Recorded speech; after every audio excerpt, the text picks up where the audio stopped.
Alright, good morning. Today we're going to start working on some name designs. I am a graffiti artist by hobby, so I'd like to kind of show you some ways to use one-point perspective in the creation of some graphic or graffiti style lettering. Alright, so the first thing we want to do, go ahead and establish a horizon line. Alright, now I have my page turned portrait style right now. Since you're using a smaller sketchbook than me, you may want to turn yours landscape. But let's start that horizon line. We'll get that single vanishing point in here. Alright, now I'm going to not use a ruler because I want my graffiti to be a little bit more freestyle and free flowing, but I still want to adhere to the rules of one-point perspective. So kind of quickly go over those. If you are above the horizon line, your letters are going to be more likely on this flat plane looking at us. Alright, and then you're going to have these three inside areas, alright, that are going to connect toward the vanishing point. Alright, so they're going to come down just like that. Alright, let me trace that in a little darker. Alright, so they're going to be connecting. It's going to almost look like this long french fry or a really tall building kind of concept. Alright, and if you do something over here, same idea. It's just now the three inside ones, alright, are going to connect toward the vanishing point. Alright, now it all changes when you work here on the horizon line. Alright, because here where you had top, bottom, side that you could see, alright, you can't really see the sides on those. Alright, so you really just got to follow this kind of concept where you have box and then straight lines. I mean, that should be very similar to the city that you've been working on. Now, the below the horizon line down here, alright, still going to stay with the box idea at the beginning, alright, and it's just exactly like the top. It's just now instead of the two sides and the bottom, you're going to have the two sides and the top. Alright, so now these all connect inward. Alright, now what does this have to do with graffiti style lettering? One, I'm kind of free-formed as it is. Alright, so what I'm going to do is I'm going to start with my name, and I would start by simply putting your, at the bottom center, go ahead and write out your name so you don't forget something. Alright, because that's one of the world's worst things. You get involved in trying to draw in detail and create, and then you forget something and you have no space to put it. Alright, so what I'm going to do is I'm going to start across the top here, and I'm going to start writing my name. Alright, now I've already got this kind of circular padding, so that would be really kind of cool to do as well. But I do have a lot of letters in my lower name, or my last name, so probably not going to do that. I'm probably going to kind of fill up the top and fill up the bottom and just make it, asymmetrical. Have 5 letters on the top and then have 7 letters on the bottom. So what I would do, start with this box, and I kind of got a sketch out already. Alright, and I'm going to just kind of free form as crazy and as fun that I can make it. Start with that kind of lettering. Alright, now you can look up on Google or try to find some different typographies if you want to try it. Me, I like making my own. Alright, because I like the moment right now to not get by me. Alright, so I'm gonna, as I sketch, I'm like, oh, that's good, or I'll change this or add that. So I wanna be in complete control of my lettering. Alright, but if you need some inspiration, please feel free to look those up. Alright, now when I do this, alright, now I've got a lot more edges and stuff than I did with that original 4-sided box. Alright, so I look here, I've got an edge, kind of an edge here, definitely an edge there, edge. Alright, inside, edge. There's edges everywhere. Alright, now what I got to hold true to is that if it's on the inside sections, like inside, bottom, alright, those definitely have to have some kind of, link to the vanishing point. Alright, so if I start here, this has got to go toward the vanishing point. Alright, I got to get this idea, which is already there. Alright, and then there, this little armpit area, get that in there. Alright, now I can sort of fake out this section, and I'll show you that in just 1 second. Alright, but I definitely got to have this out here connected back in. Alright, Now, to show you that fake out part, know that this is curved on, alright? So wherever I want this to stop, alright, however deep I want to make my lettering, I come here, and instead of making such a hard edge, I want to round this so that it rounds up and toward, alright, that armpit. And that basically, you just want to, whatever you do here, do there. So keep that as a good rule of thumb. So if this bends, that should bend. Alright, and then I can make this edge a little bit more solid. Alright, now I know that this comes over, that comes over, and then that comes up. Alright, so whatever happens out here should also happen back there. Alright, now, am I done? No. Alright, because I got to look at this area right here. Alright, now I added this in. Alright, this was not a part of the box. Alright, so I know that this corner, and that corner all can be drawn toward the vanishing point. Alright, now if you're uncertain, go ahead and take your ruler, lay it on that vanishing point, alright, and move it. Alright, now there's a point, alright, right there.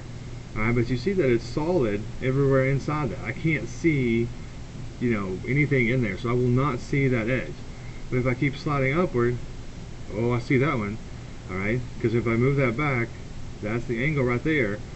Alright, so get the vanishing point, we'll put that right there, and it's not going to be a huge indentation, but that will make a whole lot of difference as we move forward. Alright, because that is a different plane that we can play with. Alright, now keep moving my ruler upward, making sure I'm on the vanishing point, up, or there's another one. See this outside edge? I'm going to take it, I'm going to draw it toward the vanishing point. Alright, then I'm going to keep rolling because I see one more, and possibly a second one. Alright, up. That one does. See, there's nothing, no kind of solid space in there, so I definitely need that edge. Alright, but just by glancing, when I look here, I know that that is solid. I can't see through it, so I really can't see that edge. Alright, so that kind of, that takes my J, alright, or makes my J. Now what I want to do, just so that I can kind of, you know, establish, you know, what I'm seeing, and I can, you know, see it better. Alright, I'm going to keep it consistent, and that everything on the bottom, like it's facing toward the bottom, I'm going to shade in. Alright, now it is going to get really tricky right here, so what I'm going to do, I'm going to add a little bit of value to this, so it's going to be lighter out there and darker here, and then I'm going to really just lighten this one up. Alright, because that plane is facing down, alright, but this one's got a little bit more shadow. Alright, so just using some, you know, observation skills, alright, I was able to throw that in. Now, I'm going to come here. Know that I always try to shade as best I can, alright, with the object. Alright, I know that the object is really laying side to side, so I try to shade that way. Same way here at the bottom. I know that this section, even though we don't really have a line here, alright, it is curved, so I'm going to curve the stroke of my pencil to match that. Alright, now you can, if it's facing away from the light source, you can put more value over there, or if you just want to, you know, make it where the light source is even, then you can put a darker section here. That would actually be that core of the shadow that we were talking about last class. Alright, so there I've made my J. Alright, then I would continue on.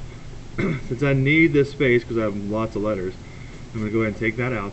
Alright, now the next thing I'm going to do, instead of just spending all that time making one letter and then the next letter and then possibly running out of space, I'm going to go ahead and mock up. Alright, you're going to hear me use the word mock up a lot. We use this in a lot of different professions. Alright, but mock up is going and kind of sketching out or producing what would be a facsimile of what we're going to do, and then go in and actually execute. Alright, so now I have my J. So I'm going to throw in what could possibly be where my A goes. Alright, that's always subject to change. So there would be my A.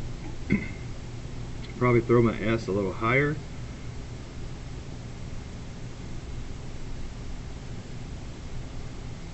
That way my O can go here.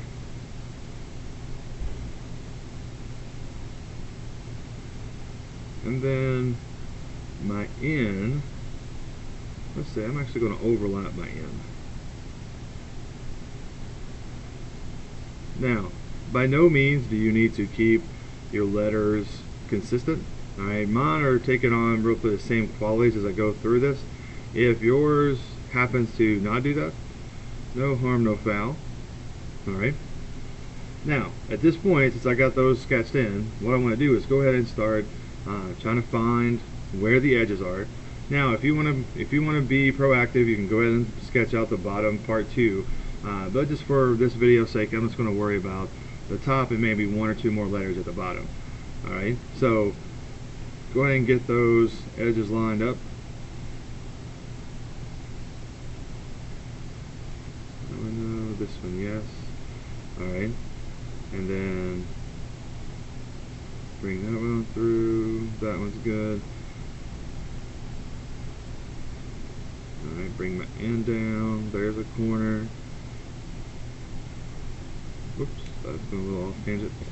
Alright, now what I want to do, since I am doing this free-handed, please feel free to use your ruler. I mean, I've taught you that skill, alright, but with this kind of graffiti drawing, you do want it to be a little bit more lively. So we're basing it on reality and basing it on rules, but then we're going to break those rules, alright, to create something a little bit more urban, a little bit more fun, a little bit more stylized. Alright, we are still connecting, alright, but if they don't connect perfectly, that's okay. Alright, so we have that. Alright, so now I've got all my letters done. Alright, kind of in the space that I want them. Then at this point, all I have to do is come back and decide how deep I want them. Alright, so this one I want to be here. Just know that you got to mimic what you do here, you got to do at the back. So that should be similar to that. And that connects, and that's good. That's good. This S should come straight over. Those are perfect. Now the O here, since we see more of it, it's more of the dominant figure. I'm actually going to make it a little bit longer. Now this side comes straight down. Alright, but then I got this little lip that curls in, so I have to have that back here too. If not, I'll throw my illusion off.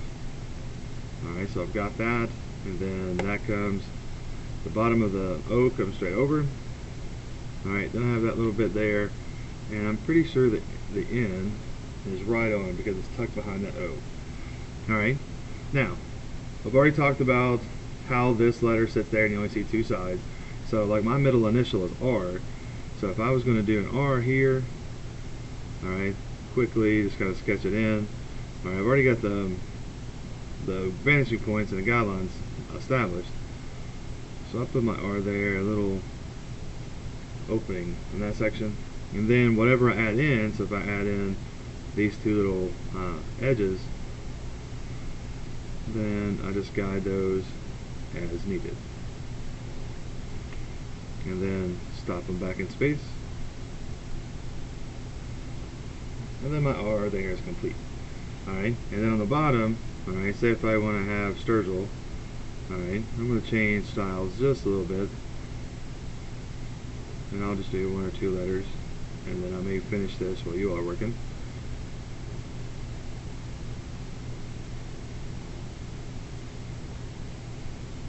Okay, so I get that. Now, just as you see up here, you got 3 sides when it's stuck below. Alright, my stew here. Then I just connect everything toward the vanishing point. Alright, as easy as I possibly can. Now, the T looks like it's on top of the S. Alright, so make sure that that stays the way it is. If you have to erase a little bit, that's what we're working in graphite. Easily erased, easily fixable. I need to curl in some more. And remember, when we do the sketching in part, those are just suggestions. They're not necessarily set in stone. Alright, allow them to be fixable. And allow your design to take on a new shape as you work through it. Alright, speaking of new shape and adding to, alright, the last part that I want you to do, I really want you to come back and customize this piece. Alright, just because you have graphite letters and you have value doesn't mean it's completely done. Alright, with graffiti, I mean, you're always adding fun stuff too. Alright, now I am a 3 person. I always like adding 3 designs to wherever I can, whatever I can. So with this, you're gonna see me adding some fun stuff. Alright, in the way of 3s. So in each section that I work on, I'm gonna try to add 3 more things to it just to give it a little extra oomph or pop. Now, you may not like 3s, you may want to work in 5s or singles or just embellishments. Some embellishments that you may think about, you always have the fun outlining bubble, alright, that you just fill in completely black. So you may have that. You can always do like the cartoon Power, where it's, you know, really edgy, lots of explosion looking stuff.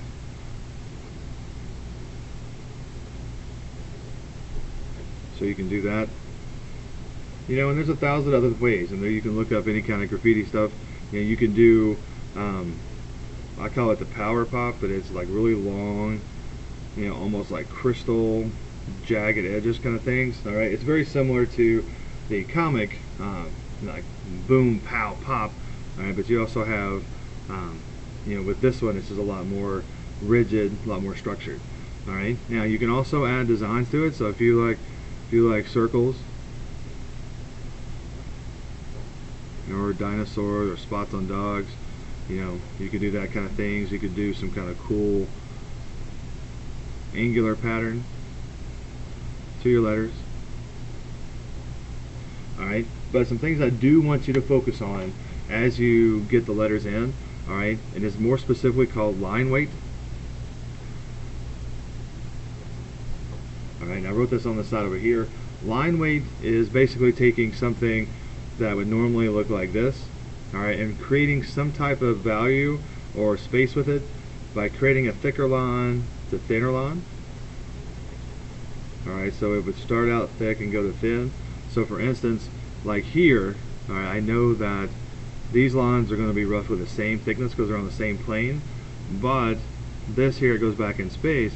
I may darken it up out here and then let it transition down to something less thick, less powerful. Alright, so that our eyes pick up on that information that this is close to us and that is far away. Alright, so another idea here, we thicken this section up a whole lot. Get that nice and bold.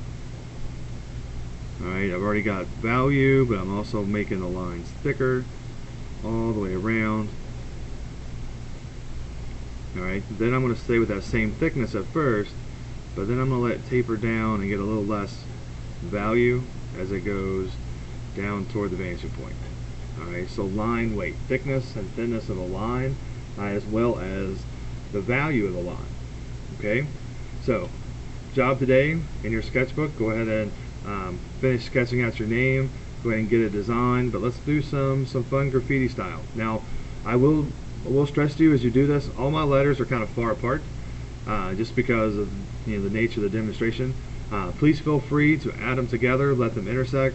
You know, like here I've got the T over top of the S. What happens, you know, if this Y breaks apart, I'm sorry, I said Y, that U breaks apart, alright, and the T fits inside there, like they were kind of transforming a little bit, alright.